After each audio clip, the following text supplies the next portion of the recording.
சட்டவிரோத சொத்துக்களை அரசுடைமையாக்கும் சட்டம் மூலம் அனுர அதிரடி அறிவிப்பு. அதானி ஒப்பந்தம் தொடர்பில் ஜனாதிபதி வெளியிட்டுள்ள தீர்மானம். உச்சம் தொடும் வெப்பம், பொதுமக்களுக்கு விடுக்கப்பட்ட எச்சரிக்கை. இன்று நள்ளிரவு முதல் பால் தேநீரின் விலையில் மாற்றம். தேசபந்து தென்னக்கூன் பதவி நீக்கம், வெடித்தது புதிய சர்ச்சை. சிஐடியில் முன்னிலையான டிரானலஸ் புதிய போலீஸ் மா அதிபர் யார்? வெளியான தகவல். ட்ரம்புக்கு கிரீன்லாந்து பிரதமர் பதிலடி.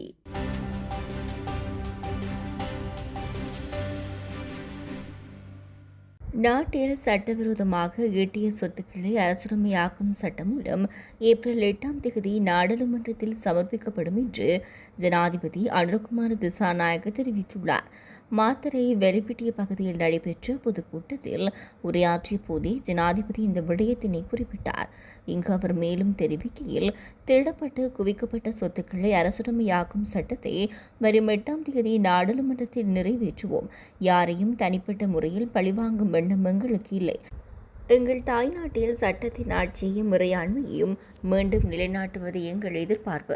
அதே நேரம் 2026 வரவு செலவு திட்டத்துக்கான முன்மொழிவுகளை பெறுவது இந்த ஆண்டு ஜூன் மாதத்தில் தொடங்கும். இதற்கிடையில் பொருளாதார நெருக்கடி காரணமாக கைவிடப்பட்டிருந்த வெளிநாட்டு உதவிகளின் கீழ் செயல்படுத்தப்பட்ட பல திட்டங்கள் மீண்டும் தொடங்கப்படும். ஜப்பானிய அரசாங்கம் 11 திட்டங்களை கைவிட்டது. JICE வங்கியினால் கடன் வழங்கப்பட்ட 11 திட்டங்கள் நிறுத்தப்பட்டன. ஜப்பானிய அரசாங்கம் மீண்டும் 11 திட்டங்களையும் தொடங்க ஒப்புக்கொண்டது. அதாவது பொருளாதாரம் நிலையாக உள்ளது. கடவத்தை மேரிகம நெடுஞ்சாலை பகுதி சீனாவின் எக்ஸிம் வங்கியிடமிருந்து கடனை பெற்று கட்டப்பட்டது என்பது உங்கள் அனைவருக்கும் தெரியும். நாடு வங்குரோத்தானது. கடன் வழங்குவது நிறுத்தப்பட்டது. அந்த திட்டம் நிறுத்தப்பட்டது. 5600 மில்லியன் ரூபாய் இழப்பு ஏற்பட்டுள்ளதாக நாங்கள் மதிப்பிட்டுள்ளோம். சீன நிறுவனத்துக்கு ஒரு நாளைக்கு 21 மில்லியன் வட்டி செலுத்த வேண்டும்.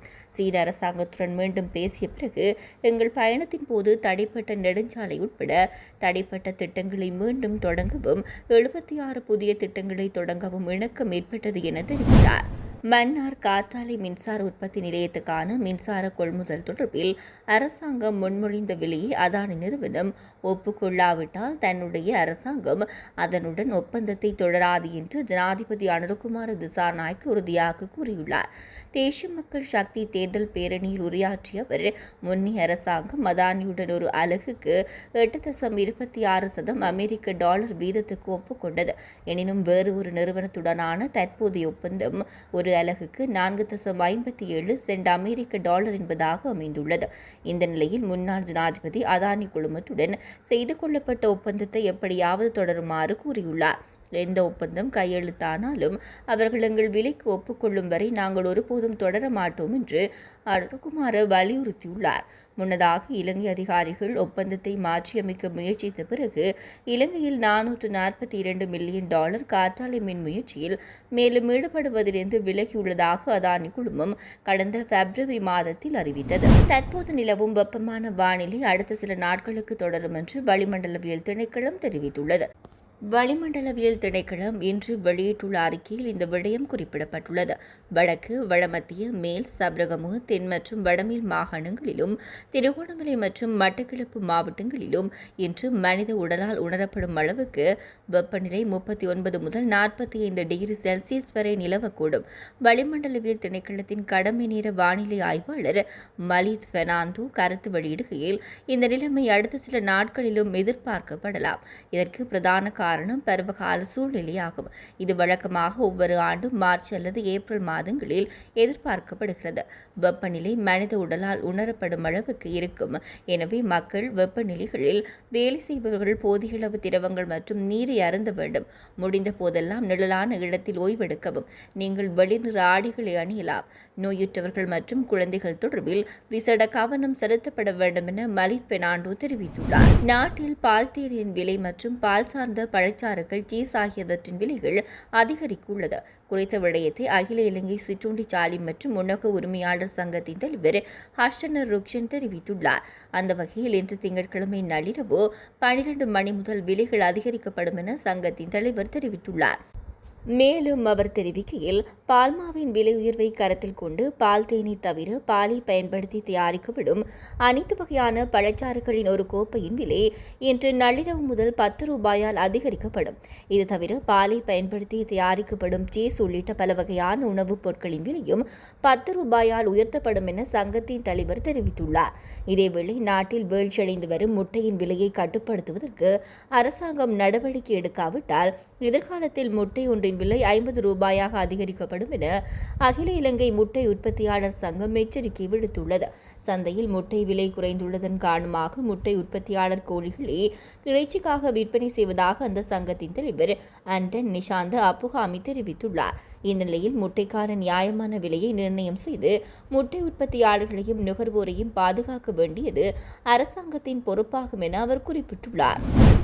இடைநீக்கம் செய்யப்பட்டுள்ள காவல்துறை மாதிபர் தேசபந்து தென்னகோன் தொடர்பான உயர்நீதிமன்ற உத்தரவை மீறி நாடாளுமன்ற உறுப்பினர்கள் கொண்டு வந்த நம்பிக்கையில்லா தீர்மானத்தை சபாநாயகர் ஏற்றுக்கொண்டது நாடாளுமன்றத்தின் அதிகாரத்தை குறைமதிப்புக்கு உட்படுத்தும் செயல் என்று முன்னாள் நீதியமைச்சர் விஜயதாஸ ராஜபக்ச தெரிவித்துள்ளார். நேற்று கொழும்பில் ஊடகங்களுக்கு பேட்டியளித்த முன்னாள் நீதியமைச்சர் மேலும் கூறியதாவது, தற்போது பிரச்சினை என்னவென்றால் முன்னாள் ஜனாதிபதி தேசபந்து தென்னகோனை காவல்துறை மாதிபராக நியமித்தது. அந்த நியமனத்தை மேற்கொள்ளும் போது அரசியலமைப்பு சபையின் அனுமதி பெறப்பட்டதாக சமர்ப்பணங்கள் முன்வைக்கப்பட்டன. இருப்பினும் உயர்நீதிமன்றத்தின் இடைக்கால உத்தரவின் மூலம் அவரது நியமனம் செல்லாது என்று அறிவிக்கப்பட்டுள்ளது. இந்த சூழ்நிலையில் தேசபந்து தென்னகோன் காவல்துறை அதிபர் அல்ல. நீதிமன்ற உத்தரவு இன்னும் நடைமுறையில் உள்ளது. உயர்நீதிமன்ற உத்தரவு நடைமுறையில் இருக்கும் அதே வேளையில் நாடாளுமன்ற உறுப்பினர்கள் கையெழுத்திட்டு தேசபந்து தென்னகோனை காவல்துறை அதிபர் பதவியிலிருந்து நீக்குமாறு பிரேரணை சமர்ப்பித்துள்ளனர். 2022 ஆண்டின் 5ஆம் இலக்க சட்டத்தின் கீழ் அத்தகைய பிரேரணை அப்போது பதவியில் இருந்த காவல்துறை அதிபருக்கு எதிராக மட்டுமே சமர்ப்பிக்க முடியும். முன்னாள் பொது பாதுகாப்பு அமைச்சர் டிரானல சற்று நேரத்துக்கு முன்பு குற்றப்புலனாய்வு திணைக்களத்தில் முன்னிலையாகியுள்ளார். 2023 ஆண்டு மாத்தறை வெலிகமவில் உள்ள ஒரு ஹோட்டலுக்கு அருகில் நடந்த துப்பாக்கிச் சூட்டு சம்பவம் தொடர்பாக வாக்குமூலம் பதிவு செய்வதற்காக டிரானலஸ் அழைக்கப்பட்டுள்ளார். சம்பவம் தொடர்பாக தகவல்களை முன்னாள் பொது பாதுகாப்பு அமைச்சர் அறிந்திருக்கலாம் என்ற சந்தேகத்தின் அடிப்படையில் வாக்குமூலம் பதிவு செய்யப்பட உள்ளதாக தெரிவிக்கப்படுகிறது. ஏற்கனவே இந்த சம்பவம் தொடர்பாக பதவி இடைநீக்கம் செய்யப்பட்டுள்ள போலீஸ் மாதிபர் தேசபந்து தென்னகோன் விளக்கமறியலில் வைக்கப்பட்டுள்ளமை குறிப்பிடத்தக்கது. தற்போது பதில் போலீஸ் மாதிபராக கடமையாற்றி வரும் பிரியந்த வீரசூரிய இலங்கையின் புதிய போலீஸ் மாதிபராக நியமிக்கப்பட உள்ளதாக அரசின் உள்ளக தரப்புகளில் தெரிவிக்கப்படுகிறது.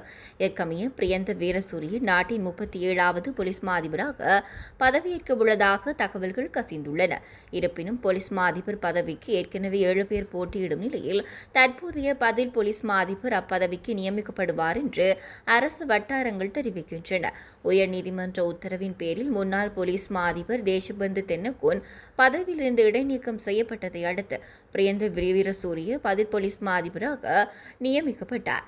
இந்த நிலையில் தேசபந்து தென்னகோனை அப்பதவியிலிருந்து நீக்க கோரி பிரேரணை ஒன்று சமீபத்தில் நாடாளுமன்றத்தில் சமர்ப்பிக்கப்பட்டது. மேலும் எதிர்வரும் ஏப்ரல் 8 அல்லது 9ஆம் தேதிகளில் இந்த பிரேரணை நாடாளுமன்றத்தில் நிறைவேற்றப்படும் என்று அரசாங்கம் ஏற்கனவே தெரிவித்திருந்தது. அமெரிக்காவால் தங்களை வாங்க முடியாது என கிரீன்லாந்து பிரதமர் ஜென்ஸ் ஃபிரெட்ரிக் ட்ரம்புக்கு பதிலடி கொடுத்துள்ளார். இது தொடர்பாக கிரீன்லாந்து பிரதமர் தன்னுடைய முகநூல் பக்கத்தில் வெளியிட்டுள்ள செய்தியில், அமெரிக்கா கிரீன்லாந்தை பெறும் என ஜனாதிபதி ட்ரம்ப் கூறுகிறார். நான் தெளிவாக சொல்ல விரும்புகிறேன். அமெரிக்கா அதை பெறாது. நாம் வேறு யாருக்கும் சொந்தமானவர்கள் அல்ல. எமது எதிர்காலத்தை நாமே தீர்மானிக்கின்றோம் என பதிவிட்டுள்ளார். இதேவேளை அமெரிக்க ஜனாதிபதியாக ட்ரம்ப் பதவியேற்ற முதல் அண்டை நாடுகளை வரியினாலும் கருத்தாலும் தொடர்ந்து அச்சுறுத்தி வருகிறார். அந்த வகையில் நாட்டின் பாதுகாப்பு மற்றும் உலக சுதந்திரத்துக்காக கிரீன்லாந்து மீதான உரிமையும் கட்டுப்பாடும் அவசியம் என கூறியவர் டென்மார்க்கிடமிருந்து கிரீன்லாந்தை வாங்க வேண்டும் என கூறி பரபரப்பை ஏற்படுத்தினார். இதனை அடுத்து அமெரிக்க ஜனாதிபதி ட்ரம்ப் கிரீன்லாந்தை விலைக்கு வாங்கப் போவதாக தொடர்ந்து கூறி வருகிறார். ஏராளமான கனிம வளங்கள் அங்கு குவிந்து கிடக்கின்றன என்பதால் சீனாவுக்கு போட்டியாக இப்பகுதியை கைப்பற்ற உள்ளதாக ட்ரம்ப் தெரிவித்து வருகின்றமை குறிப்பிடத்தக்கது.